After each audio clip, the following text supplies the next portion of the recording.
His name is Jay St. Clair. He is our legal correspondent, my life consultant, my best friend, and my gambling buddy, and he joins us every Friday at this time. Hello, Jay. Hey, buddy. How are you? I thought you might ask me that, man. Mm-hmm. I think the only way I could be any better, I'm in a good place in life right now. I'm a happy person, but if I were Chase Briscoe, I think life would be even better. Mm-hmm. He won that race last weekend, didn't he? Yeah. Do you know his whole story? Well, he got in the playoffs for Stewart House Racing. Which is going to disband after this season. Right. At the end of the season. And so all that's good enough, but his personal story is just tremendous. They had a hard time because they're young, they're in the 20s. And his wife miscarried, I think, twice. And they chose to share it publicly, man, and it was just heartbreaking. It was heartbreaking. Mm. And they're very religious people, and they, it's that thing we don't have talked about. Why did the spectators die up there, with the Trump shooting? Why do bad things happen to good people? Right. And we don't know. Right. So anyway, they ended up having a baby. And it's just so great. And now she's pregnant with twins. Oh, wow. Yeah. So it's just the greatest feel-good story you can imagine. Well, I didn't know that aspect of his story. That's pretty cool. I saw after the race, he was choking up a little bit about winning one in the 14 car because I think Tony Stewart was his hero. Absolutely. And he knows that he's going to have to move on after this season. So the fact that he's in the playoffs is pretty cool, and that adds even a more special layer to it. That story you just tell. This great video of it. She's like 6 or 7 months pregnant with twins.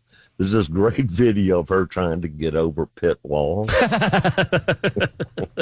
Yeah, you can imagine. And she finally gets some help, and she gets there. And it's the last race she's going to go to, until she delivers. So, it was just all meant to be. Well, Jay, it's good to have you with us. You know how much I enjoy these Fridays together, and the listening audience loves them too. Please get your questions in via the super text line. Now, you can call them in too, but probably a little better to get them in on the super text line, and I'll relate those questions. But if you have something more complex, 615-737-9986, 615-737-9986. We'd love to hear from you. The first one that came in as I was saying that was 9317. I have to make an official announcement. Jay, I'm going to do it with you here. Because you know how folks are with their football, right? I mean, and the Volunteer fans, I love them. I will cherish the Volunteer fan base until the day I die because I had to suffer through the Bammers for 20 years, and I know. I have not thought of that until this moment. And yeah, there's no comparison. Oh, no. I know Tennessee people are bad, but there is no comparison. Oh, we're all bad. We all, we've all got it in us, right? But that ain't nothing like what you and I had to deal with on a daily basis in Birmingham, Alabama. But I did something earlier this week, and I meant no harm. But I have annoyed people, and I need to make good on it right now. Because the Georgia Bulldogs, number one team in the country, and, that's the sun shining on the Bulls behind kind of thing. But we are the number one team in the country, and we're good, and Kirby's good.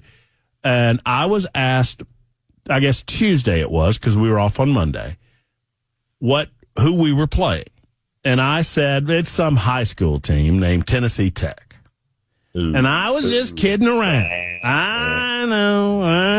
That's Alabama League. That's being Alabama. That is being Alabama.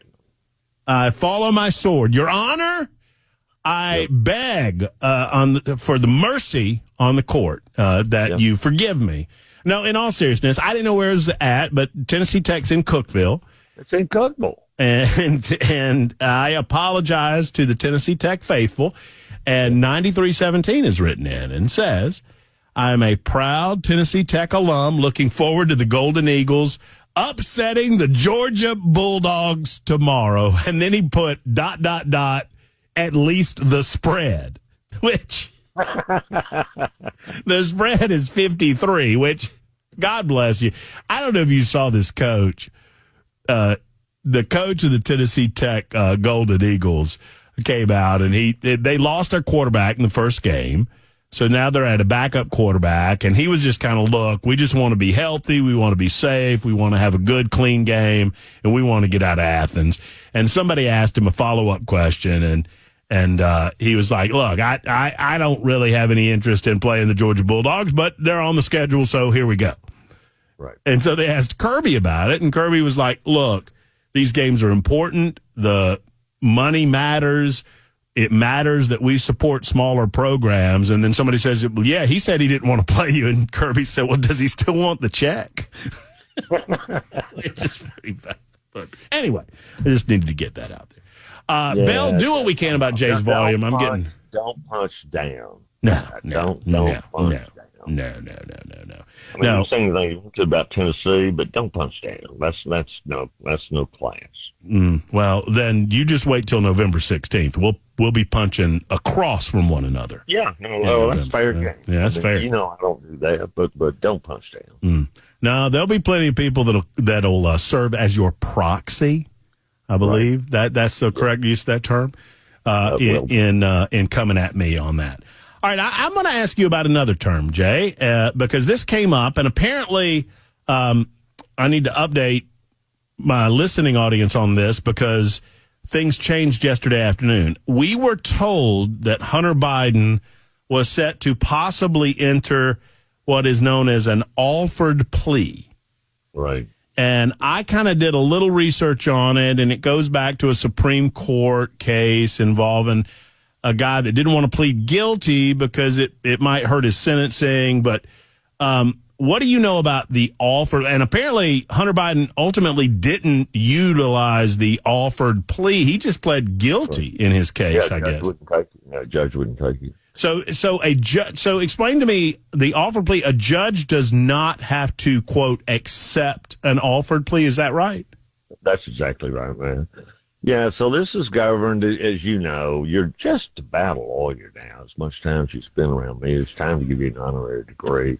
And so I know you spend a lot of time in Federal Rule of Civil Procedure 11, slicing, dicing, everything that's there. And, of course, the technical name of that is a nolo contendere plea. I love it, when Latin gets into it. We can charge a lot more if Latin phrases are involved. And it's a plea where you basically you don't admit guilt, but you're pleading guilty only because I know I could lose the case, in effect. And it's very unusual in federal court. It's very common in state courts. Very common. State courts don't really care. You plead guilty. We don't send you to prison. We don't care. But in the federal system, it's really quite different, Matt. When you plead guilty in federal court, you have to, under oath, look the judging eye, and the judge is going to ask you this question. Are you pleading guilty because you are guilty?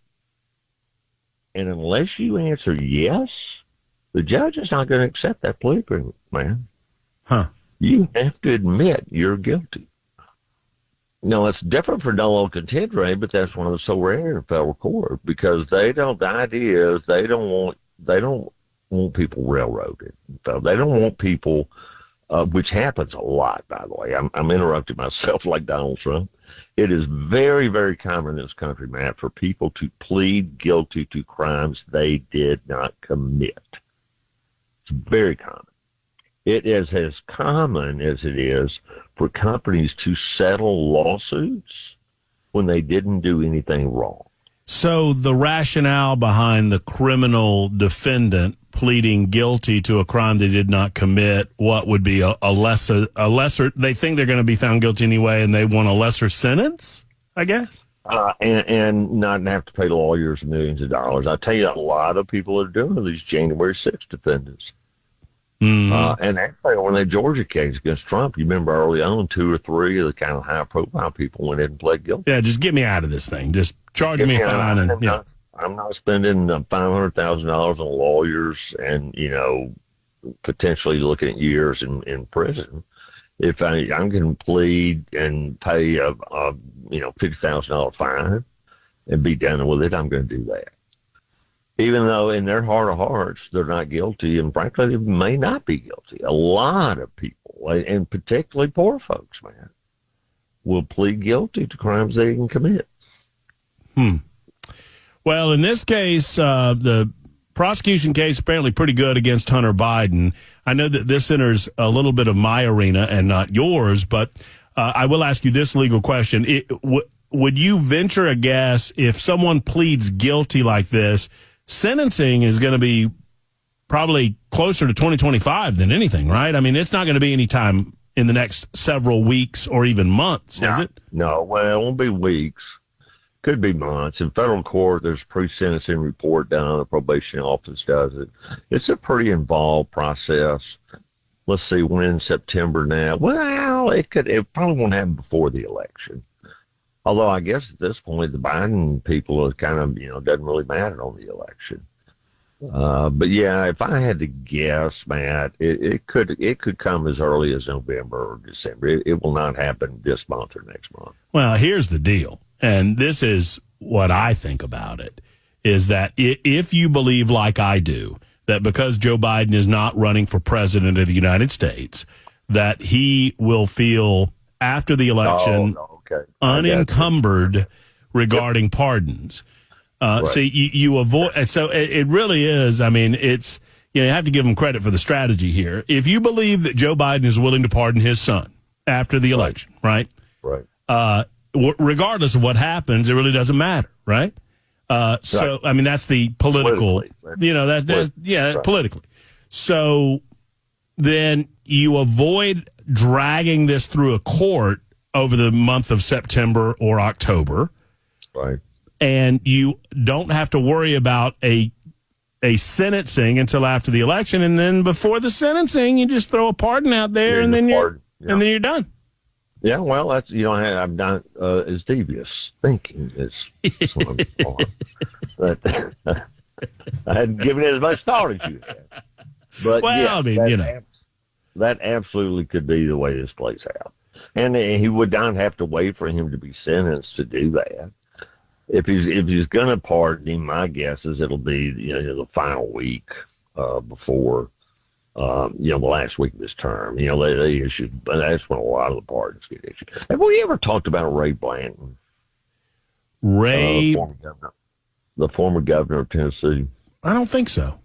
Well, I'm not going to take up time now, but at some point we need to talk about him. He was indicted. He was governor when I was clerking at the Tennessee General Assembly, and he was selling pardons on his, and he was lame duck governor, and he was just outright selling pardons. It was amazing. Wow. So much so that they rushed in swearing in. I think the guy replaced him with Mar Alexander. I used to park behind the Supreme Court when I was working there, and they brought Lamar over there and swore him in hastily to get Blanton out so he couldn't keep selling pardons. And the guy wrote a song about it to the tune of the Chattanooga Choo Choo. Uh-huh. Pardon me, Ray. Are you the cat that frees the conflicts? Nashville, they're going to write a song about it. Pardon me, Ray. Are you the cat that frees the convicts? Yeah, you'll have to look it up right there. I'm going to look it up. And Jay, hold on, because we'll get back to you in a moment. Jay St. Clair is with us for the better part of the hour. It is FRIJAY on Super Talk 99.7 WT, and back up to this. I'll never forget that. I parked behind the Supreme Court, and it was like 5 o'clock in the evening. I was just reading the story, and my memory is very good. And Ned McWhorter was Speaker of the House, and I think Wilder was the President of the Senate. And they figured out some way to kick him out early. And I don't think I ever knew this until I just read it. They asked him about it and said, well, that's impeachment Tennessee style. And Pete, you know what? And you sent me a link, and I want to read this portion of the link because this is pretty good. And long time, Tennessee folks will probably remember these stories. But near the end of his term, he issued pardons to 52 state prisoners, including 20 convicted murderers. And among the pardoned was a man by the name of Roger Humphreys, the son of a Blanton supporter who had been convicted of killing his ex-wife and a male companion in 1973. As Blanton signed the Humphreys pardon, he reportedly said to his Secretary of State, Gentry Crowell, "This takes guts." To which Crowell, who was disgusted by the whole thing, said, "Some people have more guts than brains." And they figured out they could swear in Lamar Alexander anytime they wanted to, and so they swore him in early to stop him from issuing pardons. That's exactly what happened. And it was going on when I get around there to the back of the Supreme Court, and there's all these cars and news, TV and all that. I said, "What's going on?" And the stuff there, they're swearing in Lamar. There they go. I think he still has a plaid shirt. Well, probably so. All right, Jay, let's get to a few of these questions. Jay St. Clair with us on Friday. It's 1:40 on Super Talk 99.7 WTN. 1525 starts us off today, writing, "If you're married and receiving child support and you remarry, can you lose some of your child support?" Yes, you can. It's absolutely, it's up to the judge's determination. I don't, what's her name was getting child support when we got married, and there wasn't anything that changed there. So I've never looked at that in detail, but child support can be changed at any time. Okay. Let's see. Yes. If two brothers own a house, 7007 writes in and says, "Jay, if two brothers own a house through inheritance, right, and one brother owes a lot to the IRS, right, can the IRS take the house?" It all depends on exactly how the deed's done. This is related to a question we had a few weeks ago. You got to get your deed and see exactly how it is written. If it's tenants in common, then you each own half of it. They can't get your half. They can get his half, but not your half. If it is joint tenants with right of survivorship, then yes, they can take the whole property. So it all depends on exactly how the deed is done. So you've got to take a look at the deed. If you inherited it, there should have been a deed done as part of closing the estate. My guess is it's probably done as tenants in common, but we wouldn't know that without looking at the deed. You got to look at the deed, and then if you want to, once you know exactly how the ownership is specified, call me back, and then we can get a definitive answer. All right, Jay, this next question involves me offering a little bit of explanation to you. I don't know if you know this or not, but our good friend and morning anchor of Nashville's Morning News, Ken Weaver, has now moved into the afternoon hours, and he's now our newsman back there in the news closet. Hey, Ken. Hey, Ken. Hey, Jay. How you doing, man? Hey, buddy. Ken is, let me tell you, Jay, and you'll understand this fully. All I need to say is he's our people. Got it. He's our people. That's all we need to say. All right, so I introduced Ken as a way of asking this question. Jay, do you think Brother Ken, since he's new to the show, knows what it takes to sue someone? I don't know, but this is a great vetting question. If he doesn't, then he's got to go back a grade. We're going to move him back a grade, and then he's got to wait to come up to the 6th grade. Ken, do you know what it takes to sue someone in the state of Tennessee? What it takes to sue someone in the state of Tennessee? Or really anywhere, but we're in Tennessee, so I'll just ask it for our state. Do you know what it takes? A whole bunch of money. Well? No. Jay? Can I give him a hint? You can give him a hint, Bill. Bill? Yeah, that's Bill. No, this absolutely. Hey, Bill, you have my proxy on all this. Okay. So what? Here's your hint. Crayola. Crayola. Jay, I don't want to steal your thunder. Tell us the answer. What does it take to sue somebody, Jay? $400 and a crayon.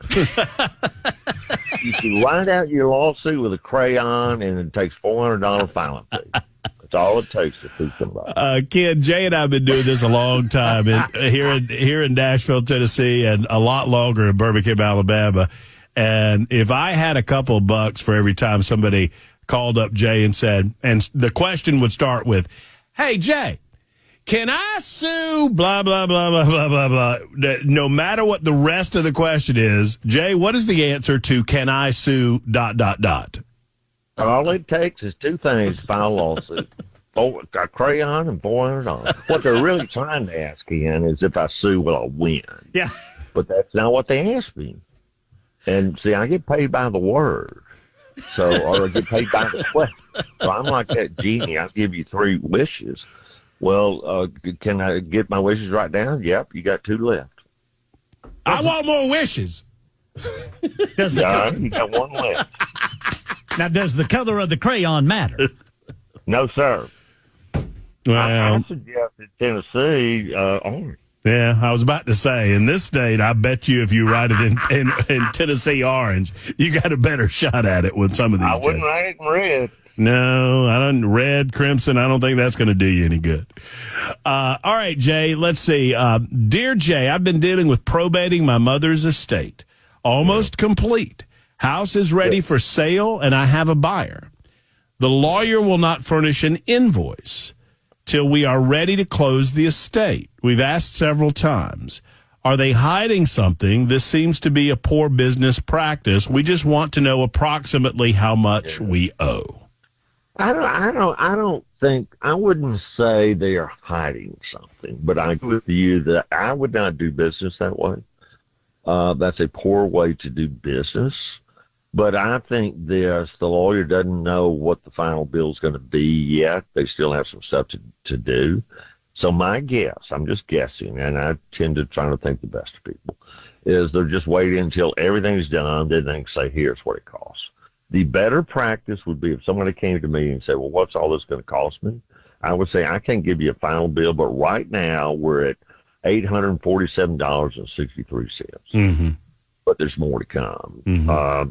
So I'm, without knowing the person involved, I cannot give you an informed answer on whether they're hiding something. But let me say this. If you get the bill and you're really shocked about it, you have remedies. Mm-hmm. And if that happens, you call, and then we'll talk about what the remedies are. It mostly involves getting in touch with the Tennessee Bar Association. There you go, Rick. There's your answer on that question. You got a safety net, Rick. Let's see. In Murfreesboro, 5475 says, I bet there are 100,000 Tennessee Tech alums listening in your listening area, and I hope so. That's right. And consistent with that, 1038 said, and this is great. This is great. You should be proud of your son for asking this question. A listener to our show said, my son, Jay and Matt, my son is the equipment manager for Tennessee Tech. Nice. That's awesome. That is awesome. Nice. And he says, my son asked me if I thought it would be okay if he got his picture made with Carson Beck, Georgia's quarterback. Absolutely. Yes. Absolutely. That's great. Oh, that's awesome. That's the best stuff about, one of the best pictures I ever took of my son at a college football stadium, Neyland Stadium, was he and Archie Manning.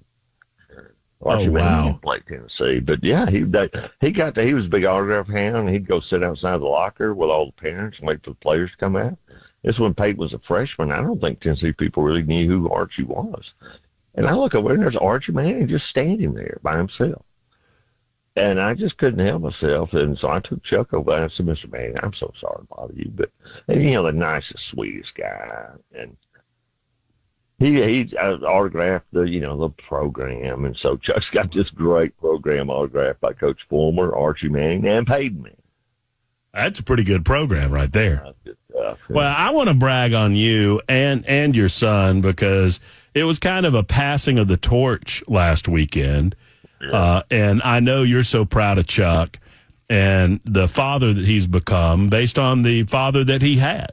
And you don't brag on this because it's not in your nature, but I'm going to brag on you because you took your boy to Tennessee games, and now your son is taking his son at the same age and doing the same things that you guys did years ago. That's pretty cool. No, it's great. And we've talked about this. I remember bad things more than good things. And turns out that's in our DNA. It's something called a negativity bias. And so I've forgotten a lot of it. good things I did as a dad. And then the best part about being a grandparent is I'll see Chuck do something with his son, which I love. And then I'll say, well, Chuck, how did you figure out how to do that? He said, you don't remember, do you? I said, no. He said, well, you did that for me. Oh. Oh, it just breaks my heart. Oh. No, that's great. That's fab. No, it chokes me up because it just shows what a good pop you were. Yeah, well, I say breaks, but it doesn't break my heart. It warms my heart. Well, yeah, and that's right. Well, and I don't. You probably didn't see this because you're not on the Facebook, but I saw it. Your son Chuck found the program that you're talking about. Yeah. And he put up a photo of the program that he had, whatever it was, 30 years ago, when you guys went to a game, and all of the autographs that he had. And then he had the program that his son used to get all of the autographs last week at the Tennessee game. How about that? Oh, that's great. That's It's awesome. just, good stuff. All right. Well, Jay, look, there's plenty. Before we go, I better handle this business because I'll get in trouble if I don't. All of this latest indictment stuff involving Russia. Have you had a chance to look at any of it? And what do you make of it if you've looked at it? I mean, the Department of Justice issued some indictments. They're just kind of, I know most of this is political. They're kind of slinging the hits, Russia, Russia, Russia again. But what do you make of what they're trying to accomplish? No, I'm not sure I even know what you're talking about. Oh, well, good. That's You're great. You're not talking about the superseding indictment against Trump in D.C. No, I'm talking about these Russia. There's, it's the Department of Justice issued indictments against a couple of Russian operatives because they said that they were putting up websites trying to quote unquote influence the election. Oh, okay. Yeah, I can tell you exactly what that's about. Talk to me. Trump's winning. That's what I love about you. Because that's exactly right. A 2-word answer. Trump's winning. Exactly right. Jay, have a great weekend, my friend. Hit them straight. Thank you, buddy.